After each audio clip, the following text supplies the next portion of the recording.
ninguna posibilidad de que exista un factor externo que cause la malformación. Como hemos visto en la fisura labial y palatina, ¿recuerdan ustedes? Allá habíamos dicho que, por ejemplo, factores externos como la desnutrición de la madre, como factores ambientales, las radiaciones, o factores farmacológicos, algunos medicamentos llamados genéricamente teratogenéticos, cuando actuaban en la madre en gestación, producían la malformación en el niño. Aquí no hay esa posibilidad. Aquí la única etiología reconocida es el factor hereditario, el gen malformante que es transmitido de los padres a los hijos sucesivamente a las siguientes generaciones. Pero ahora bien, aquí hay una salvedad y son la presencia de algunos factores incidentales externos. ¿A qué me refiero cuando hablo de factores incidentales? A algún factor externo no determinado que actúe sobre el gen malformante que el individuo tiene en su genoma humano. Y ese factor incidental externo, al actuar sobre ese gen que ya lo tiene el individuo en su genoma, despierta a la malformación y la produce. De tal suerte que son dos conceptos que tenemos que entenderlos. Uno es un factor externo que va a causar la malformación, la desnutrición, por ejemplo, en el caso del labio leporino. El factor incidental es un factor no determinado que actúa sobre el gen que ya lo tienes. Tú ya tienes la malformación. Ese gen está dentro de tu genoma. Y lo único que tiene que hacer ese factor externo es despertar ese gen, activarlo para que la malformación se vaya produciendo, como vamos a ver en algún caso. Entonces, estos principios y estos conceptos tenemos que tenerlos bien claritos para poder ir entendiendo lo que a continuación vamos a ir hablando. ¿Con qué frecuencia se producen estos llamados síndromes malformativos faciales? Afortunadamente, su frecuencia es baja, no es muy alta. Su frecuencia está, de acuerdo a estudios argentinos, en una proporción de más o menos un niño sindrómico por cada 5.000 niños nacidos con vida. No es alta esta incidencia de frecuencia etiológica. Entonces, ustedes me dirán, ¿y cuál es la razón para que esté en el programa? Sencillamente, se nos ha pedido a través del decanato ya hace varios años atrás incluir este tema, porque en los exámenes de la residencia médica para Bolivia tenemos preguntas de este tipo. Han surgido preguntas de los síndromes malformativos en los postulantes que se presentan a estos exámenes. Entonces, nosotros en nuestro currículum no teníamos esto. Y hemos incluido para que tengan ustedes una idea y sepan de lo que se está hablando. Bueno, en su frecuencia, los síndromes afectan por igual a varones y mujeres. No se ha visto que exista una incidencia mayor en varones o mujeres en la presencia del síndrome. Ambos géneros son afectados en forma similar. Como tampoco existe una relación con la raza. No por ser el paciente de raza mestiza o de raza blanca va a tener o va a padecer con mayor incidencia esta lesión. No hay tal proporción. Vale decir, es muy indeterminada la presencia de los síndromes. ¿Cómo hacemos el diagnóstico?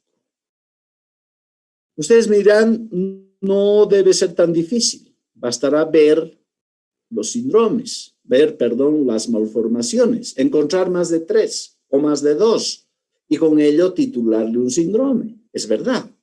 Pero sin embargo, la multiplicidad de malformaciones que hay, y ustedes comprenderán, su asociación es muy variada. De tal suerte entonces que para poner un diagnóstico, y a ese diagnóstico ponerle un nombre y un apellido es bastante complicado. De tal suerte que qué pasos vamos a seguir para poder establecer el diagnóstico. Primero, valorar al niño que recién ha nacido, al neonato, ver el cúmulo de malformaciones que tiene y ponerle el título de síndrome malformativo. Como segundo paso, tendremos que ver, ¿no es verdad?, qué malformaciones se están asociando en ese paciente, cuáles están presentes. Y de acuerdo a eso, darle el nombre del síndrome. Y finalmente, para el diagnóstico es fundamental establecer ese factor hereditario que les acabo de mencionar en la etiología. Indagar a la familia del niño si en los familiares, padres, abuelos, tíos, primos, en los primeros grados o segundos grados de consanguinidad, si existen malformaciones parecidas. En nuestro medio eso es bastante difícil. Generalmente, como son lesiones estigmatizantes, la familia suele negar ese problema. Pero médicamente, científicamente sabemos que si hay la presencia de un síndrome es porque hay genes malformantes en ese clan familiar. De tal suerte entonces que esos 3 pasos tenemos que seguir para poder establecer el diagnóstico de los denominados síndromes malformativos. A continuación vamos a ver algunos ejemplos, los más significativos. Y en primer lugar tenemos al Treacher y Collins. El síndrome de Treacher y de Collins es un síndrome que fue descrito no hace más de un siglo atrás por estos 2 autores ingleses, Treacher y Collins, que describen a un cúmulo de malformaciones que se ha visto genéticamente que son de carácter dominante, vale decir que se han de transmitir invariablemente de generación en generación. Y el Treacher y Collins, descrito por estos 2 autores, está caracterizado por la presencia de estas 6 lesiones malformativas. En primer lugar, en el paciente afectado de un Treacher Collins existe el desarrollo antimongólico palpebral. Este es un término que ya lo hemos conocido y lo hemos visto cuando hemos estudiado fracturas de órbita. Recuerden ustedes que dijimos cuando se rompe el piso orbitario, cuando estalla el piso de la órbita en un traumatismo facial, el globo cae y se empotra dentro de la órbita. Y eso nos produce este efecto de la posición antimongólica de los párpados. La apertura palpebral normal es horizontal. Cuando hay el traumatismo del piso orbitario, esa apertura se torna en semivertical. Esa es la posición antimongólica palpebral, esa posición semivertical que adoptan los 2 párpados por el traumatismo y el efecto fracturario. En este caso, esa posición no es de origen traumático, es de origen genético. Entonces, el niño nace con esa disposición de la posición palpebral antimongólica, esa semiverticalidad de sus 2 párpados. Pero a su vez puede existir también una ptosis palpebral lateral, esa dificultad que presenta el niño de poder abrir completamente el párpado superior, de elevarlo completamente. Su músculo elevador del párpado o está paralítico, ¿no es cierto?, o funciona parcialmente. También, en tercer lugar, puede existir ausencia de pestañas en el niño. Existe un desarrollo incompleto de los maxilares, tanto del superior como del inferior. Vale decir, una hipoplasia del maxilar superior y del maxilar inferior. Existe macrostomía, boca grande en el paciente. Y generalmente hay una asociación de un mal desarrollo auricular en estos chicos. Ahora bien, aquí Treacher y Collins describieron la conjunción de estas 6 malformaciones presentes. De acuerdo al concepto que hemos dado al inicio de la clase, de que un síndrome es la presencia de más de 2 malformaciones, si un niño presenta 3 de estas malformaciones descritas en lugar de las 6, con solamente 3 ya podemos titular de un síndrome de Treacher Collins. No necesariamente tienen que coexistir las 6 para llamar Treacher-Collins. De acuerdo al concepto primario que les di al inicio de la clase, la presencia de más de 2 malformaciones hacen al síndrome. De tal suerte que si ese paciente, en lugar de presentar las 6 descritas aquí, presenta tan solo 3, ya es per se un síndrome de Treacher-Collins. Veamos el caso de este niño, que es un paciente que llegó al Santa Bárbara y que nos presenta una malformación auricular, una agenesia del pabellón auricular, una hipoplasia del maxilar inferior y una ptosis palpebral lateral. La presencia de estas 3 malformaciones hacen al Treacher-Collins.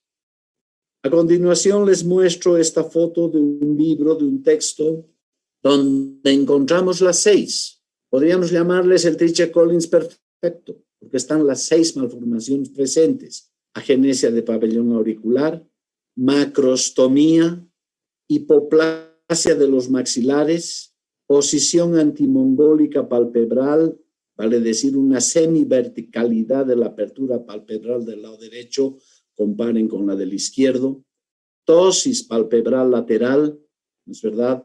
De tal suerte que en este caso sí encontramos las 6 presentes. Luego existe otro síndrome que es el llamado cruzón, que quizás es el más representativo de toditos por ser el más antiguo y el más característico. Fue descrito por este autor francés Cruzon en el siglo XVIII, 1780 y tantos, más o menos, y que es de carácter dominante en su transmisión hereditaria y en su transmisión genética.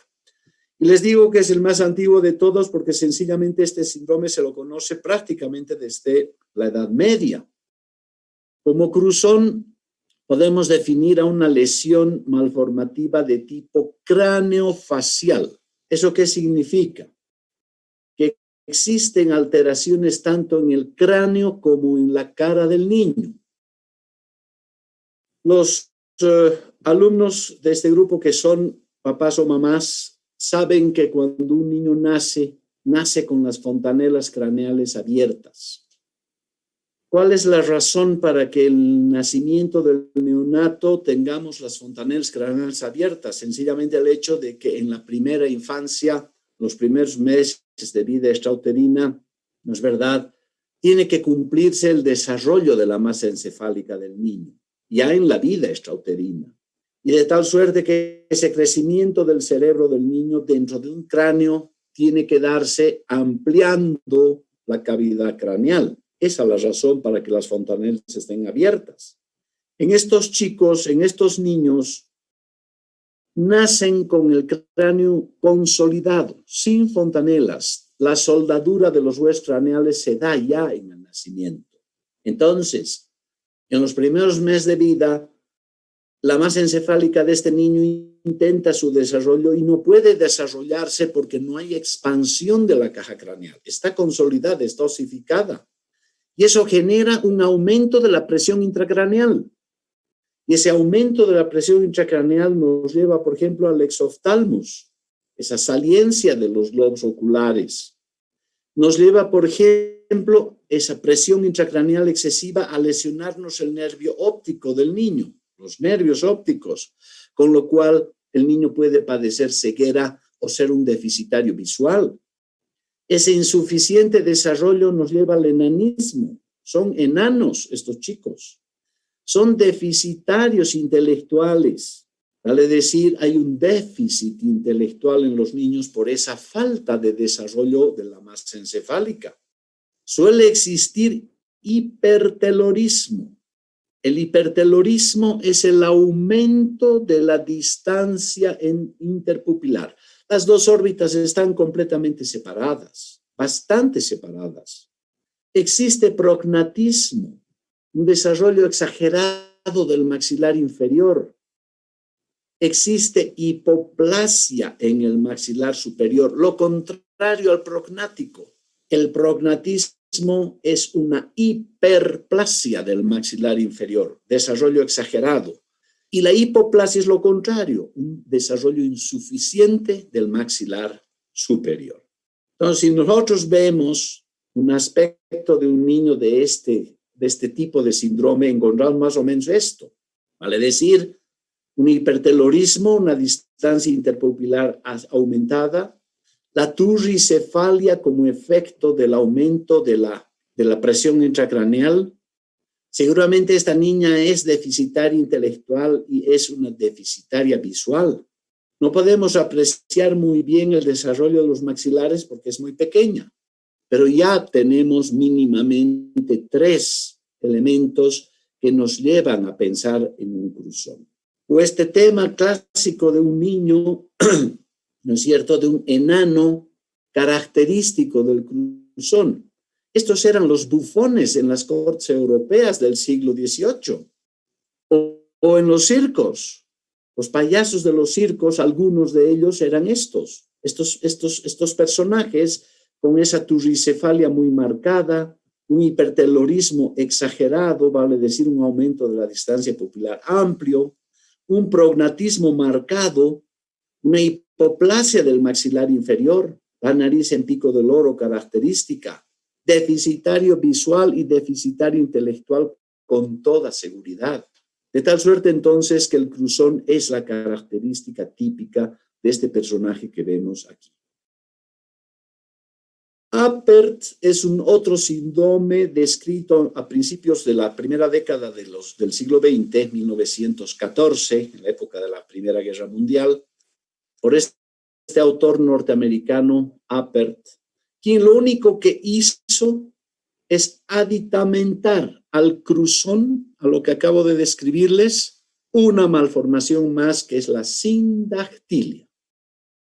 Y la sindactilia es un término que etimológicamente significaría, ¿no es verdad?, ausencia de dedos. Pero no es que no existan dedos, ni en los pies ni en las manos. La sindactilia es la ausencia de los surcos interdigitales, de los espacios interdigitales. El niño nace con los dedos soldados, bien sea el segundo y el tercer dedo unidos, o bien sea los 3 primeros dedos unidos, o todos los dedos unidos dándonos la típica mano en palmeta. Vale decir, la ausencia de surcos interdigitales o espacios interdigitales en las manos o en los pies de uno o más dedos se llama sindactilia. De ahí entonces que algunos elementos característicos del cruzón, 3 cuando menos, más la sindactilia, a ese paciente ya lo llamamos sindrómico de Apert. Luego tenemos, y ya con esto 2 más y terminamos la clase de hoy, tenemos lo que se llama la fisura labial media.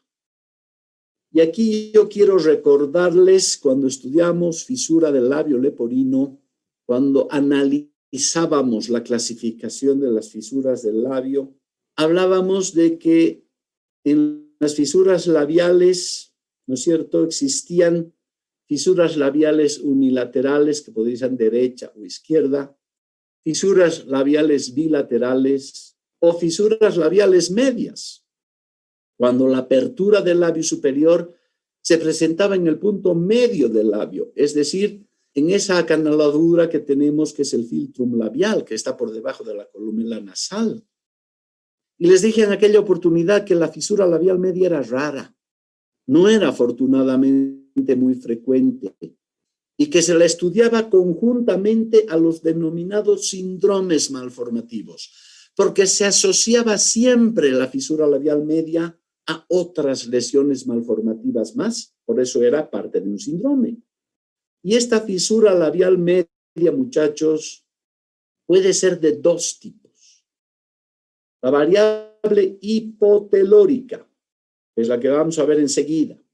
Ya les dije, el hipertelorismo es el aumento de la distancia interpupilar. Las cuencas orbitales están muy separadas. Lo contrario, el hipotelorismo, la aproximación de las 2 cuencas orbitarias, lo que se llama cíclope. ¿no es verdad? En otros términos, ustedes en el colegio, antes del bachillerato, han debido estudiar la mitología griega, la historia griega. Y en ella han visto que los cíclopes eran esos seres gigantes con un solo ojo central. Pues los niños nacen así. Entonces, esa fisura labial media hipotelórica se ha de presentar con esas características. Fisura labial o fisura palatina, la ciclópea y sobre todo un mal desarrollo cerebral. Son niños anencefálicos o no tienen masa encefálica o la tienen muy reducida y muy parcialmente desarrollada. Generalmente estos chicos, afortunadamente diría yo, o nacen muertos o mueren muy poquitas horas antes de nacer. Personalmente tuve la oportunidad de ver un caso aquí en Sucre, 1992 más o menos. Este niño nació en la maternidad de Poconas, cuando todavía funcionaba ese centro maternológico. Fuimos convocados con una interconsulta para ver este caso. Era un niño que nació muerto y tenía la ciclópea, la ausencia de nariz. No había fisura labial, pero sí había fisura palatina media. Entonces ya esta conjunción de más o menos tres elementos sindrómicos o malformativos, nos conformaron el síndrome fisurario medio con la variable del hipotelorismo. La otra variable, y ya con esto hemos terminado la clase de hoy en la mañana, es la variable fisuraria labial hipertelórica. Fisura labial media del tipo hipertelórico. Es también raro este síndrome. Afortunadamente ambos, el anterior y este, son recesivos, de ahí que la transmisión no es muy frecuente, ¿no es cierto? Existe labio leporino, existe nariz bífida, vale decir, parece que hubieran dos narices. Las cuencas orbitarias están súper separadas. Existe telecanthus, que es el aumento de la distancia entre los dos cantos internos de las órbitas. Hay fisura del paladar y muchas veces se encuentran botones embrionarios en la línea media de la cara. Ahí tenemos, por ejemplo, un caso típico tomado de un texto, donde encontramos la fisura labial media, fisura del paladar, la bifidez nasal, es decir, asemeja tener dos narices, el telecanthus, vale decir, el aumento de la distancia del canto interno de un lado con el canto interno del otro, lo que conlleva a su vez el hipertelorismo. Estas lesiones van juntas. Fisura labial media hipertelórica. Y fíjense también los botones embrionarios situados en la parte media del eje central de la cara del niño. Aquí tenemos este otro caso que, si bien es cierto, no presenta la fisura labial, pero sí presenta la fisura media palatina, la bifidez nasal, el hipertelorismo bastante marcado, el telecanthus, que es realmente grande, ¿no es verdad? Esa distancia del canto interno de un lado con el canto interno del otro es muy manifiesto. Aquí estamos viendo entonces la fisura media hipertelórica. Bueno, aquí está otro caso también significativo, muy grande, la distancia interpupilar y el telecanthus, dos narices y fisura palatina con seguridad. Vean ustedes entonces que para la clase de hoy día hemos visto este tipo de alteraciones llamadas sindrómicas faciales.